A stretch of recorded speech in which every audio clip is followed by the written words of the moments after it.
Hey everyone, welcome back to the Pilot's Wife podcast. This is Amy McLaren. Now I want to ask you a question. Do you feel like you're in a relationship right now that is loveless? Do you feel like you're like passing ships in the night? That you're just together to raise the kids? That there's just nothing between you and you're just living together and cohabiting, coexisting? And let me ask you another question. Do you think you could ever learn how to hold on to and have a great relationship from someone who's never had to lose a relationship, who's never had a divorce? The reason I'm asking you this is because the reason that me and Josh are doing this stuff about pre-marriage and marriage education is that we just know how much help people need and we want to be there, we want to help people. And I'm going to tell you a story, and I hope that people are not missing out on some things that could make the difference between an okay, average, or even really loveless relationship and an awesome relationship that gives you amazing satisfaction and closeness and a bond with someone who you love and want to be with for the rest of your life and enjoy spending time with. And I hope that this will help you with your approach to learning about how you can have an awesome relationship. So here's the question. For those of us who don't have a picture-perfect relationship, who don't put our highlights reel on social media and pretend it's all rosy, where can I get some down-to-earth inspiration without any religious barriers? Who can give me real-life encouragement, help me be a better spouse, and tell me how to get an even more enriching relationship without becoming a doormat? That is the question, and this podcast will give you the answers. I'm Amy McLaren, and this is the Pilot's Wife podcast. There are a lot of people looking for relationship help right now, particularly since Auckland went back into their second lockdown and the rest of the country is in level 2, and that's just happened last week. And I found myself inside a listing directory about just less than 2 weeks ago. Well, I used to work in a major, well-known directories business, and we used to get the odd business who would scrape all the listings from the entire directory and then create their own new directory. And it looks like that's something that's happened, because I just found myself getting contacted by this directory saying, you've got people who are looking for help. And so it seems that I've somehow been added to this directory for therapy and marriage counselling because of our pre-marriage stuff. And I started getting bombarded with these emails about people looking for counselling. At the end of week 1, I looked at my dashboard. So they sent me this, login to my new listing that I'd not created for myself. And I decided, okay, I better go in and just check what's in my profile, because I'm getting all these leads, they call them, of people looking for therapy, and it's just overwhelming my inbox. And so I looked at my dashboard and all the people looking for counselling. I think it was 297 people, and that was in less than a week. I think it was like in 6 days since, I don't know, it must have been since they launched. Like they must have just launched and pushed this hectic marketing campaign. Anyway, amazing, 297 people or something like that. And so I was getting leads for, the therapy, people looking for therapy about dealing with anger and stuff, as well as the marriage counselling. So I changed it and I just left it to couples counselling and marriage relationship counselling, those two categories. And in the total 12 days since this has been going on, I've had an average of 3 per day just of marriage and couples counselling leads, and there's about 37 there already just in the last 12 days. Now I know that 37 out of a population of, like 4 million is not huge, but I just know that these are just couples that have hit a point where they're like, I'm desperate. What else can I do? How else can I find help, right? And this astounds me, because I bet this is just touching the surface. I reckon there are all kinds of new and more pressing pressures on couples right now because of this lockdown situation. And not just that, but there's so much uncertainty in the future, and we're surrounded by the same people 24/7. And so I've been working on a new service, which is marriage education for married couples, just literally because of this, because clearly there's a greater need beyond these 37 people. And in the dashboard, I can see who a professional's already contacted them. So like it's got their names and their details, and then it's got whether anybody's contacted them to help them. And so many of them haven't had anybody respond to them. And so I just wanted to, I'm going to just create something, put something out there, marriage education, because I know it's what a lot of couples are looking for, and a lot of couples are thinking about that even aren't seeking help. There's this misconception, though, that I found this when I've been talking, if we do pre-marriage counselling, and that's great. We've been married for loads and loads of years, and yes, we have the authority to teach couples about how to have good marriages before you get married, because we're already married and all that sort of stuff. But there's this misconception that people who, like married couples who are having issues, and we try and talk to them, we try and help them, give them some real good advice that we know works, because it's worked for us, and it's worked for hundreds of other successful couples, because we've done the research on how to successful couples have good marriages. So, but that, there's this misconception. We're one of these unique couples. We've never really had it really hard. We have just such a good relationship.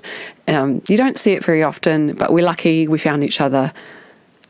And what happens is that when these couples who are having issues in their marriage think that we're a unique couple and that's just our luck, they can't learn anything from us. And it's really sad to see, because we've got so much good to give that is proven, that is research, that is applicable for anybody. And, they just don't want to apply it because they think, well, our story is different. Let me tell you a quick story. When Josh and I just first started dating, I was still at university, and I was involved in this kind of, they called it a business planning competition. It was just a really cool community of students that were running this, I guess, a student organisation teaching people how to write business plans, basically. And so we also wanted to enter into this business planning competition because we were interested in it. That's why all these students were working on this thing. And so the people who were on the kind of committee of running it were also allowed to enter this competition. And so Josh and I, we entered an idea about building warm houses, because we'd already as we'd started dating, we already kind of discovered this unique kind of thing that we both were really interested in. We'd each lived in really, really cold places and hated being cold, and just really wanted to live in a warm place. And so we entered this idea about the basics of creating a warm house, like concrete floor that captures the sun during the day and then it releases it at night. Really, really, really, really good insulation, basic stuff. So we entered this idea and we got a little prize for it. And we've always wanted to build a warm house. It's been kind of one of our top goals. Once we got married, one of the more kind of top goals after a couple of years of kind of waiting and giving ourselves a chance to settle down was to have kids. About 6 years later, still no kids. And we started to think, okay, let's just start really pursuing the next top goal for us, because we just don't know if this is ever going to happen. And so we undertook an adventure of looking for a piece of land to buy and building a house. So we'd always talked about, when we have kids, I want to be able to be at home with them. At least, I don't want to be working full time and somebody else kind of, bringing up my children. It was just this personal thing that I had probably from, years and years of trying and not being able to have kids. I just realised how lucky people were to have kids. And so when we did finally have kids, I wanted to be able to be with them, when they were young, before they went off to school. And so that wasn't happening. And so we decided to build a house, and we found a piece of land, and we got all the kind of preliminary okays from the bank and all that sort of stuff. And so we undertook starting this house build. And so the land didn't even have title yet. We had to wait for that. But in the meantime, we started like all the resource consent planning and things like that. Much to our joy, after 3 unsuccessful rounds of IVF, a miscarriage, and a whole lot of heartache, we became pregnant, and we passed the 12-week mark with our first baby. And meanwhile, we had seriously started a building project. We hadn't started the groundworks yet, but we were well on the way. And as it happened, by the time we were ready to, I guess, borrow the first amount of real money from the bank, we had a 7-month-old baby. And so I had to go back to work, because in order to build this house based on the kind of estimates and the loan kind of documents that the bank had talked about us being able to get, that was based on us both working full-time double income, because this was all before we even got pregnant. And when we were ready to take on the first kind of major loan, we had a baby. And so I had to go back to work full time, and this was really, really hard for me to do. But we were like, okay, well, we've got this far, and if we were going to sell the land now, we would lose a lot of money, and we can probably just do this short term, right? I can work full time until a such and such point where I can move to part time. We can build an income on the house so that will help supplement the income and all this sort of stuff. So we had a plan. So I went back to work, and I struggled. I struggled so much because we had an au pair, and I would come home and the au pair would tell me the new things that my baby had learnt that day. On the weekends, I would go to give her something or other that, last weekend she liked and she enjoyed, and my au pair would say, oh no, she doesn't like that anymore, or she doesn't eat those, she prefers this. And this kind of stuff just tore at my heart. Like she knew my baby better than I did. And so what we did is once we secured the loan from the bank, I reduced my hours right back down again. And I guess we kind of made it work like that for a little while. Then we were eligible for one more round of public funding for IVF. And so we took it up and we got pregnant again. And the second one was going to be due around when we should be finished the build. But we had a massive issue with our window manufacturer. So as I said, insulation is a really, really important part of having a warm house. So once the house is warm, you've got to keep it in. And so Josh had found these windows that didn't let out as much heat as other windows do, because that's a major source of heat loss, right? And so these windows were better insulated and all this sort of stuff. And we'd gone into this contract with this guy in about April, and they were due sometime in May. And around August that year, we'd still only had about 70% of the windows, and one of them, when it arrived, it opened the wrong way from what it should have been on the plans. And there was another door, like a French door, and it had bits sticking out.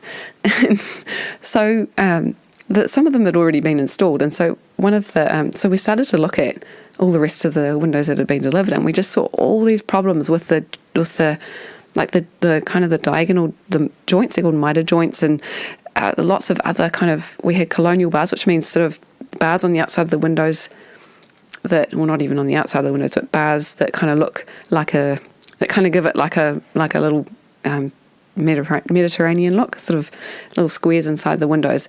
And they had these sharp pieces of metal sticking out the edges, and if I was to have walked past the window, if we'd opened the French door to walk out and I caught, I walked close to the window, I would have caught my clothes on it and torn them. And we had these little baby children around that could have got injured from these windows. And so we asked to return the windows back to the supplier, and he said no, and he demanded the rest of the remaining money to be paid, and he was going to deliver us the rest of the windows. And we're like, but they're terrible, we can't install these. And so that started about 2 years of a legal process. And meanwhile, we were living in a place we were renting while we were building, and the owners told us that they wanted to move back into the house so they could sell it. So anyway, we had to move out of this place we were renting on the 15th of December, right before Christmas. Our house wasn't finished, and we couldn't find anywhere to move into. And besides, the build was supposed to be finished in January. And so, kind of a month, and we had a house full of stuff to move, which turned out to be, I think it was 2 moving trucks full, because Josh had built all these things for the house, like cabinetry and kitchen stuff, and we had to move. It was all just kind of stored in our lounge at the place we were renting. And so we had a lot of stuff to store and nowhere to put it. And so the house we built a minor dwelling, and that had a roof on and new windows from a new supplier we'd used. And meanwhile, we're trying to go through all this legal action. So the minor dwelling had windows in it and a roof on. That was it. It had like plastic coverings over the floor, covered in dirt and dust from the building dust. I think the ceilings had been painted, but there was no internal water, plumbing, nothing, no furnishings. The bathroom was just a shell.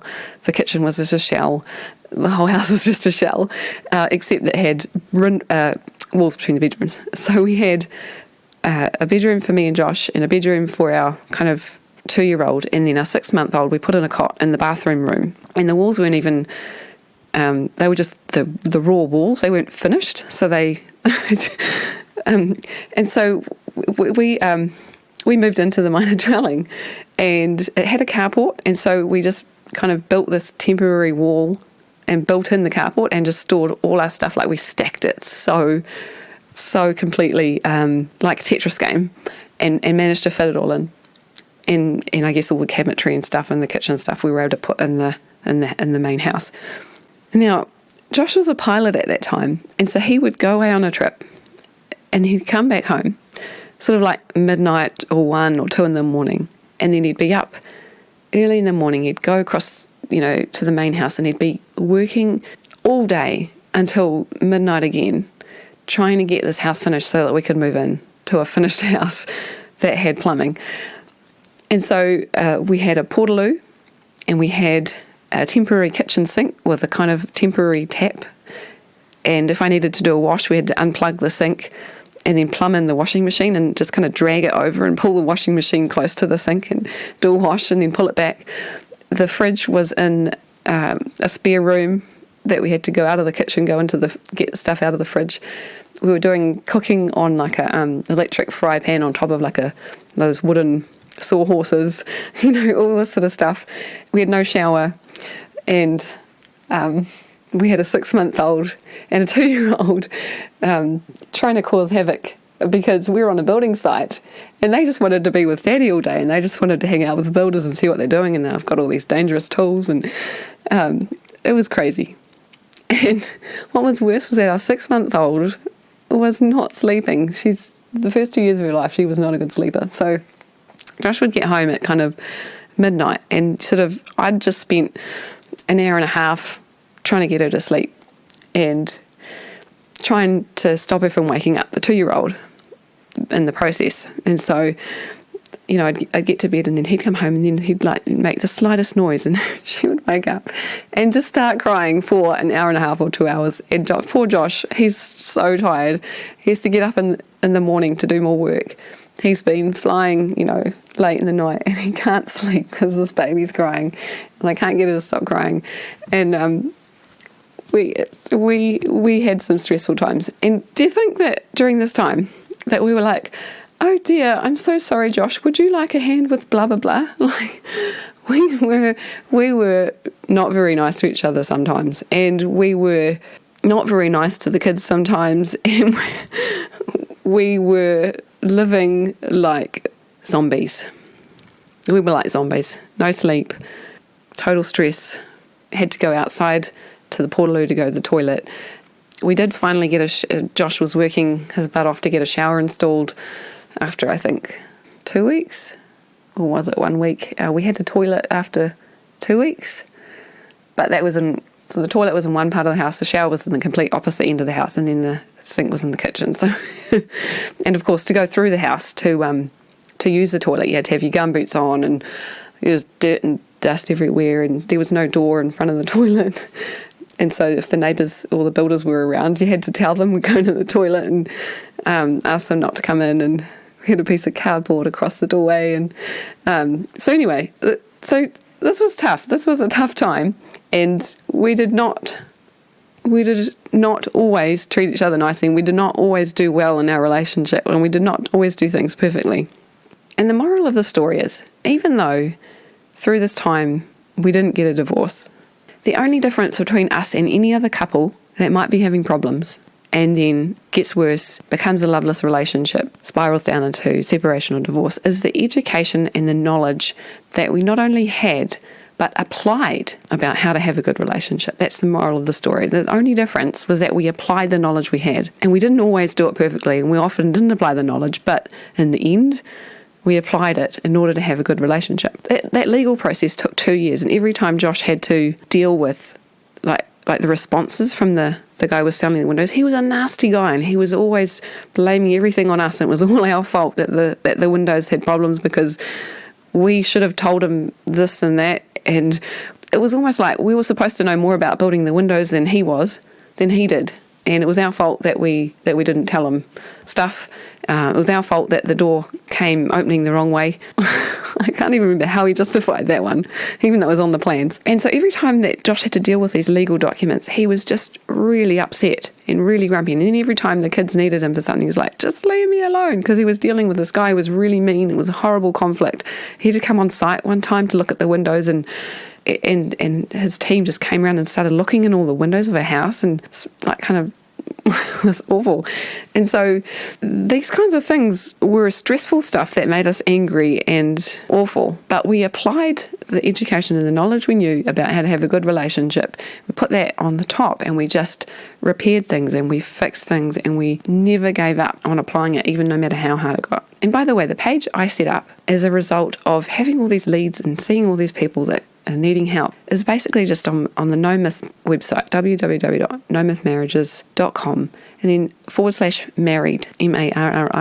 If you want to check it out, you can easily get all the knowledge that Josh and I have, plus we make you apply it as you go through the course. And we primarily do group sessions, either remotely or in person, but we're also developing a private couples only option too. So if you need this information about how to have a good relationship based on everything that we've applied and practiced, going through hard stuff, but plus all of the research that we've done on married couples that have had successful relationships and what they do. So if you need this information, check it out, www.nomythmarriages.com /married. But don't keep going with a subpar relationship. Don't keep thinking that you can't learn something from people who haven't been where you've been, because people who haven't been where you've been have done something so that they haven't got where you are. And don't let that stop you from learning some really, really beneficial stuff that can help you change your life for the better, change your relationship for the better.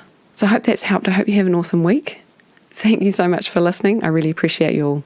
Ka kite.